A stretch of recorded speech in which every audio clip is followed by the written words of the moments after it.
So this issue is the bane of your existence if you live in the city of Joburg. As if blackouts are not bad enough, failing infrastructure seems to be contributing to the country's electricity crisis.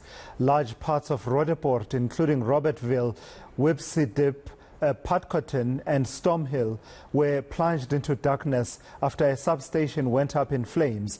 According to City Power, a breaker failed at the Robertville substation.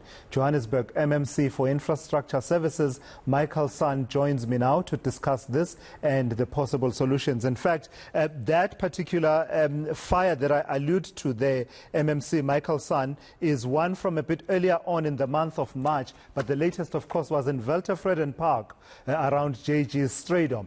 Let me put a proposition to you. It used to be that back in the days when I was a junior reporter, if the power went out for longer than 4 hours, it became a big story, a big national story. I remember a breakdown at Hurst Hill that lasted 3 days. It was a massive story. But nowadays, 3 days seems to be the average if you are lucky in Johannesburg that you will be without power due to one of these incidents. My proposition is your agency, City Power, is failing and it's nearing collapse. What do you say to that?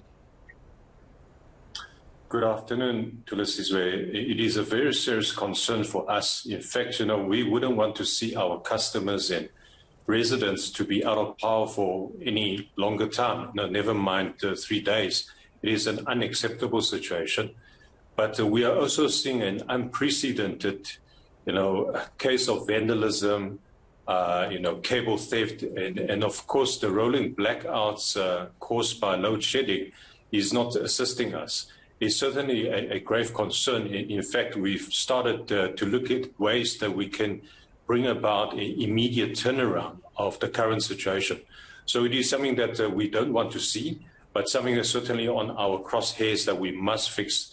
This situation where our residents and customers go for hours and days at times without electricity is simply unacceptable. So I take it from your response, you don't accept my proposal that it is your agency that is nearing collapse, but you attribute the difficulties and the pain, really, that Johannesburg residents have faced to these factors that you mentioned, such as vandalism and the rolling blackouts that we see from time to time from Eskom? I can certainly share this with you. For example, at JHB Stradom, we are looking at a cause that, of course, there was a fire at the substation. In fact, it's a switching station. The cause of the fire is still under investigations, but one of the causes that we can see is, of course, the aging infrastructure. Now, I just want to share with you an example that you would have remembered, a couple of weeks back, a motorist drove into a hole that was caused by a leaking pipe that the Joburg Water had to repair. When I was on site, I learned that pipe was laid down in 1910. Now, some of the Joburg City Power's infrastructure is old as 1920. So these are extremely old infrastructure. And of course, coupled with the other factors I've mentioned earlier on, it is inevitable that we see some of the equipment failures. But what is also very concerning for us is that we see there's an element of destruction and vandalism. I'm close to call it sabotage, but this is an unprecedented level that we see several substations going out, being vandalized at the same time. And in fact, we have gone to the authorities, we've gone to the South African Police Services, our internal group forensic investigation services headed up by General Shadrach Sibia to help us to investigate what is the other causes that are making these kind of repeated outages in the same area. So it's something of great concern for us. So it's quite easy to talk about, that word you just used, sabotage. And I remember a few years ago, the President of the Republic controversially using it in relation to what was happening at Eskom. And there was then subsequently nothing to substantiate that there was sabotage at play. But I don't doubt that you do have vandalism on a large scale. What I am asking you, though, is as an administration, it's all fine to, pinpoint what the problems are. It's quite another thing to treat the matter with the urgency it deserves, because, you know, as we sit as residents in Joburg, some of us will be thinking, well, if City Power is under siege because there's vandalism, cable theft, and even possibly sabotage, why are the other departments not coming to play to assist this particular entity? Because you have the wherewithal in the city of Joburg, including JMPD and other directorates that could come into play. Or am I being too simplistic about the possible solutions? The matter is complicated. I think let me start by telling the viewers that we are facing a 26 billion rand infrastructure backlog. That is not something that we can resolve overnight, so it's something that we need to look at. In fact, in the new budget for the next financial year, we'll be seriously looking at, you know, replacing old infrastructure. Repairs and maintenance must be on the top of our priority list to ensure that we have sufficient resources. So these are the technical aspects that we will tackle. That is in the plan. But what is also more important is that when you ask me, have I seen evidence, I get sent photographs on a daily basis of cables being cut in substations. I've seen fuses being stolen. So, of course, there are the so-called vandalism.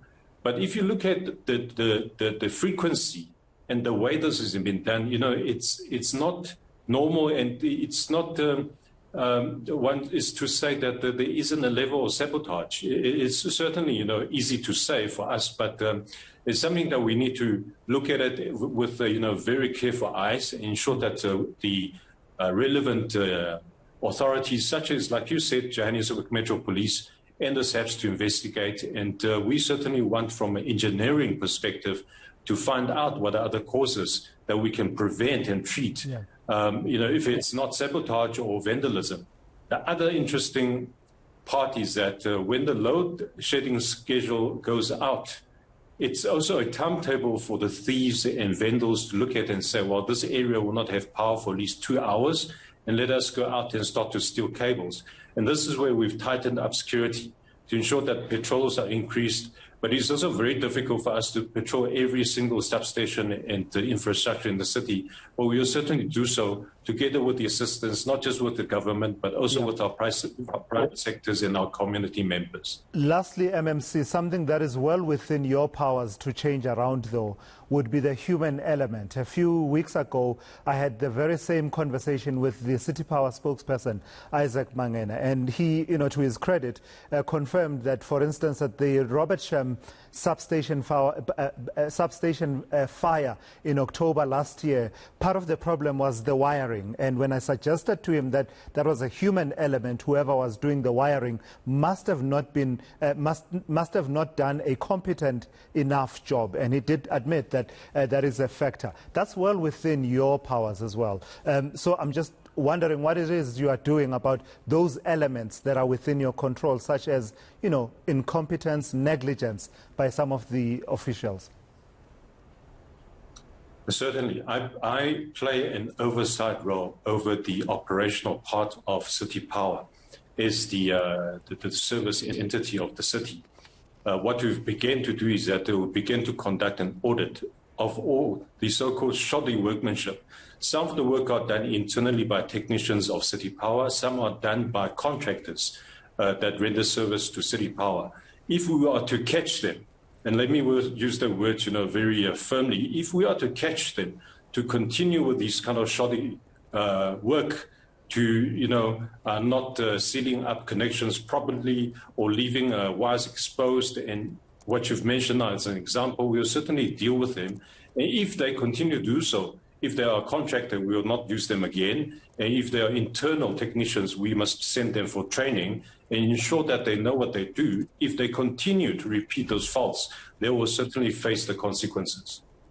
All right, MMC Michael San, I've got to thank you for having the conversation with me, and hopefully the situation starts to turn around in the city, because we are seeing quite a lot of these substation fires. Just to correct, not a power station going up in flames. It is substations in Johannesburg, at least 4 on my count in the last 4 months or so. So to the extent that perhaps we may be misleading you at the bottom of the screen there, we're not talking about a power station going up in flames. It is substations substations in the city of Joburg that have been going up in flames over the last few months, as I say.